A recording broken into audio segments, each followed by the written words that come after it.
Hi, it's Christy with Lucky Furniture and Design Co. And today we are going to make over this cute four-drawer tallboy dresser. It's manufactured by Harmon in Tacoma, Washington. So gotta love that. And I bought it because it has this really cute little detail. Right now it's got this like fake ostrich design on the front, but we're going to make it really fun. So let's get going.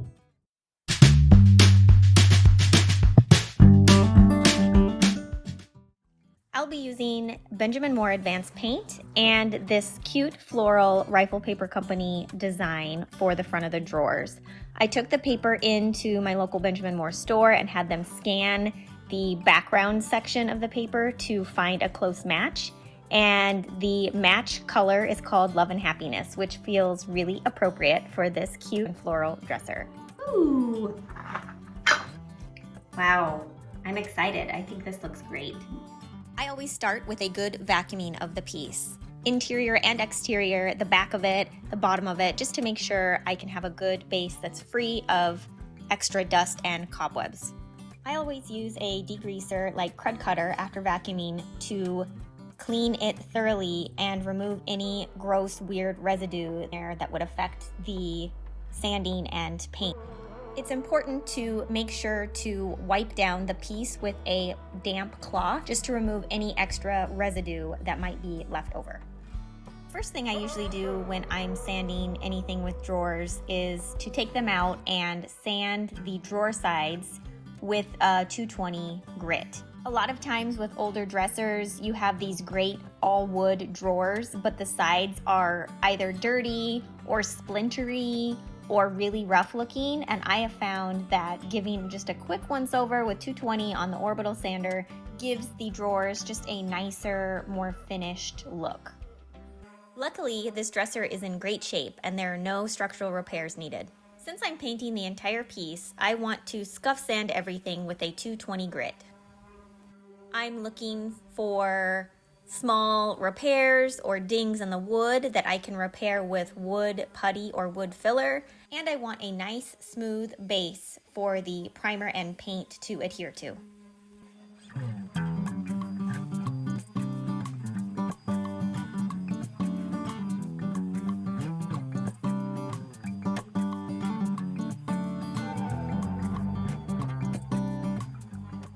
I spent some extra time on the front detailed area where the paper will go because the area was pretty rough. So I did some hand sanding there to remove the finish completely, and it came off very easily with 220 grit. After wiping down the entire piece with a tack cloth, it's time for 2 coats of primer. I'm using the Zinsser Bullseye 123 water-based primer for this project. It sprays really nicely, and I use it usually when I'm fairly certain there's going to be no bleed through, but as you will see later, there is bleed through and we will take care of that problem when we come to it.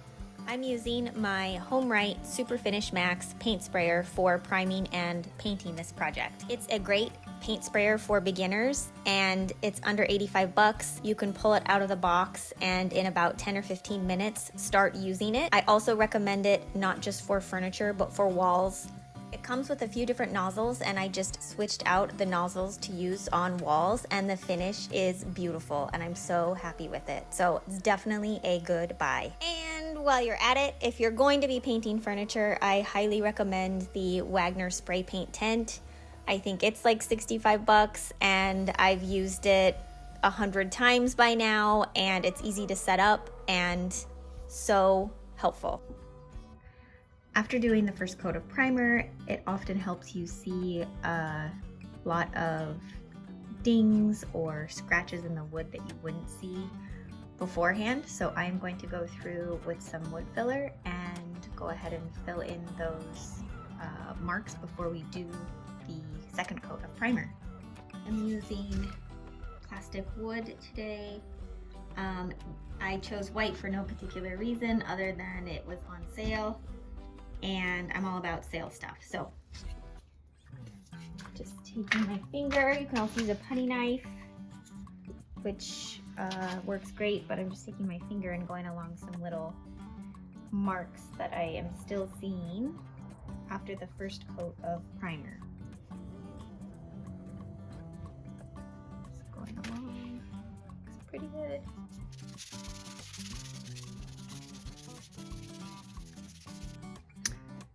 The top actually has quite a bit of grain showing. And there is a difference when you run your finger over it. You can feel certain areas where, you know, doing wood filler in a few sections isn't quite good enough. So I'm going to make sort of a wood filler slurry and just cover the entire top, let it dry, and then sand it over. So let's go do that. To make the slurry, I am using this Elmer's Stainable Wood Filler. And what I did is I just added some into a plastic container, added some water, and mixed it up.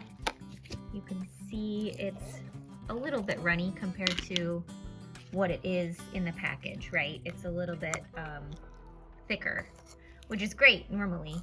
And I use it as in addition to the plastic wood. But for the slurry, I just have something thinner, and I'm just going to sort of pour it onto the top and use my glove and sort of wipe it all over the top to fill in all of that wood grain.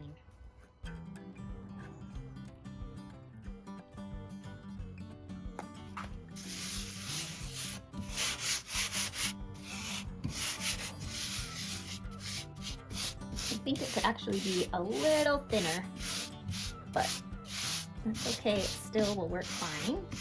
But a little thinner would make it go a little bit longer, farther.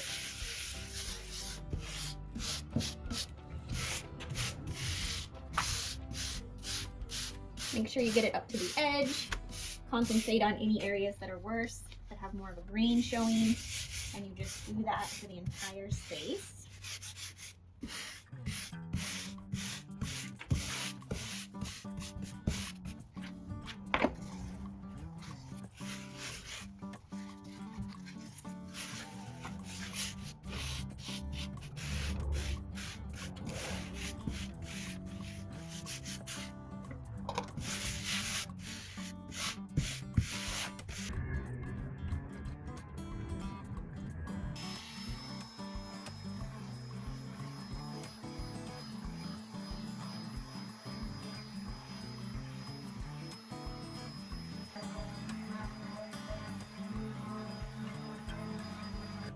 The slurry worked great, and I'm really happy with how smooth the top is. So let's go to the next issue.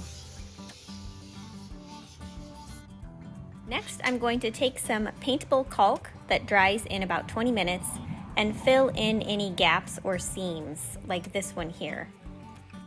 I find that I use it on nearly every project, at least in 1 or 2 spots. Filling in this gap here on each side of the dresser makes a huge difference. I take a wet paper towel and a dry paper towel, and I draw some beads along the gap and just use my finger to run the caulk into the seam or gap. Then it's just a matter of wiping off the excess. So this is where I take my wet paper towel and just clean up along the edges. Make sure you do that right away before it dries, because it does dry quickly. And then from there, I use my dry paper towel and just wipe it clean and dry.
The dresser now has 2 coats of primer. As you can see from here, there are some spots that have bled through. On the drawers in particular, the sides look great, but the drawers have some spots, and along this top band here has some spots. So I'm going to just play it safe and use Zinsser Bin, which is a shellac primer, and it will definitely stop the bleed through. It's my go-to for bleed through. So let's do that.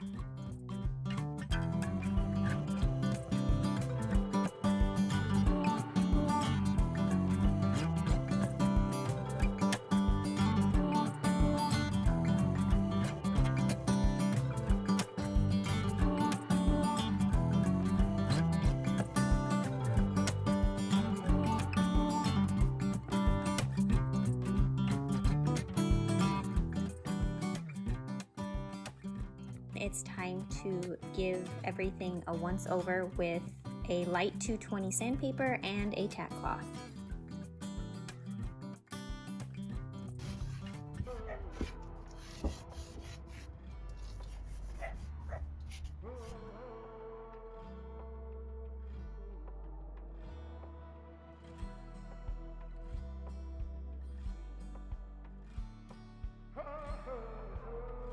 And now I'm very excited to share that it is time to paint. Before I start spraying, whether it's primer, paint, or sealer, I always make sure to test my spray pattern on a scrap piece of cardboard. I want to make sure that the airflow is at the level it needs to be. Each paint brand is going to be different. Benjamin Moore doesn't need to be thinned with water, but you should always follow the manufacturer's direction. I have had a lot of good luck with the Benjamin Moore Advanced Paint. I love that you can choose any color you want. The finish is hard and durable, and you don't need a top coat. I've also found that you have minimal sanding between coats, which is super nice. The biggest con with this paint is the dry time. You need to wait 16 hours between coats, which is a long time, especially if you're like me. You have to paint outside or in bad weather, or here in the Pacific Northwest, you know, it's rainy, drizzly every other day, so that can be a challenge. It's also only available in 3 finishes: satin, semi-gloss, and gloss. So I do enjoy using all 3 finishes, but I also enjoy matte paint, so that would be a con. But overall, I have had great success with each project with Advance.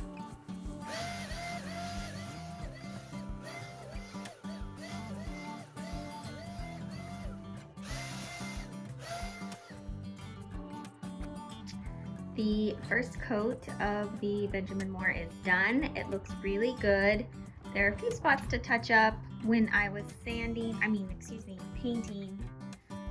some cotton got in the mix, and so I think you can see it here and here. Little pieces of cotton got caught. There's one over here too. Otherwise, it looks really good, really smooth. I'm gonna do just a little light sanding here and there. The Benjamin Moore is great because the finish is quite smooth, which I like, which means less work between coats.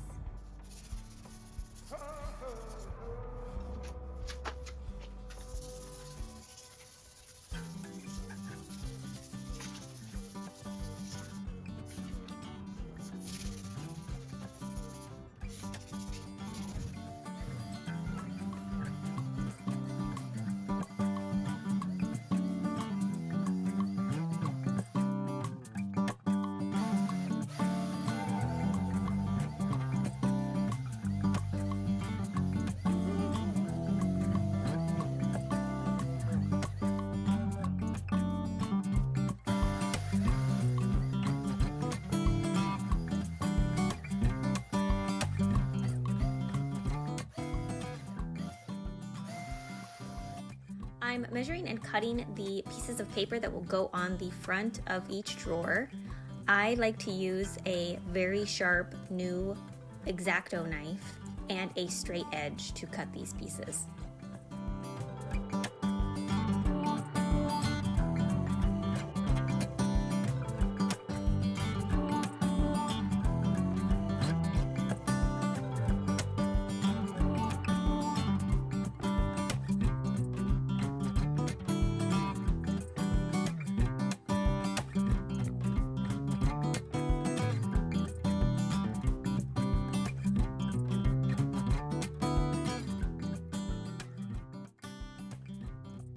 let's test this out. Ooh, that's gonna be great. Time to glue it down. Let me look at this other one. Also great, yay. Now the fun part. I am gluing and sealing the pieces of paper onto the dresser. I am using simple matte finish Mod Podge for both the glue and the sealer.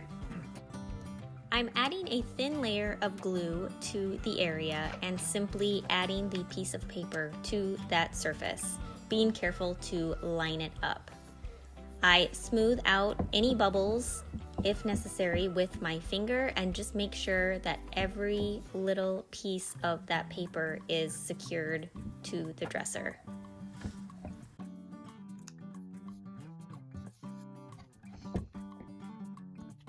And then I rinse and repeat.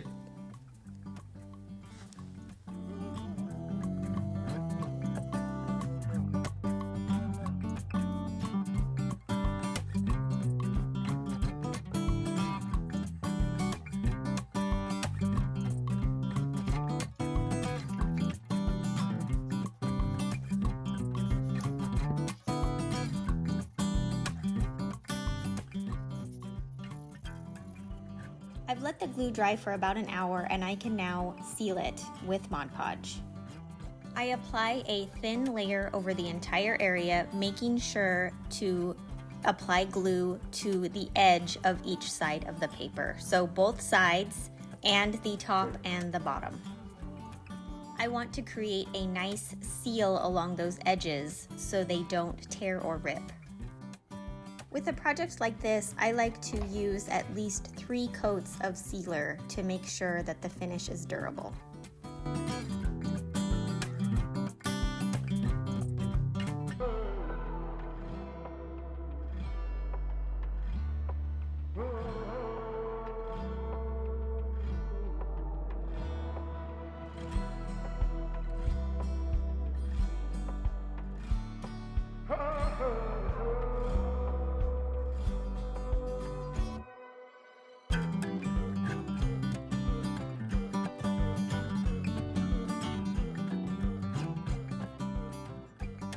It's time to put the finishing touches on the dresser, and that includes painting the back trim, I'd call it, on the back side of the dresser, just to really finish it off, and also tip the dresser back on its back and paint the underside and make sure that is covered. Usually, if I was painting by hand, I would prime the back because I'd be using a roller, and then I would also use a roller to paint the back in the paint color. But since I used a sprayer, I'm just going to take a small brush and do 2 coats of paint on the back side. I'm also painting the tops and sides of each dresser drawer and the inner border of the base because I sprayed the dresser with the drawers in.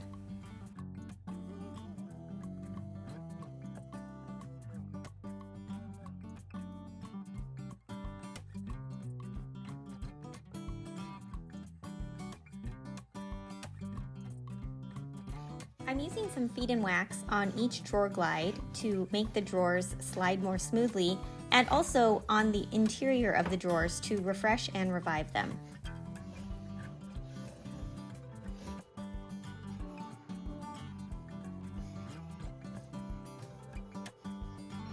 We're in the final stretch. I am vacuuming the piece one last time and putting the drawers back in.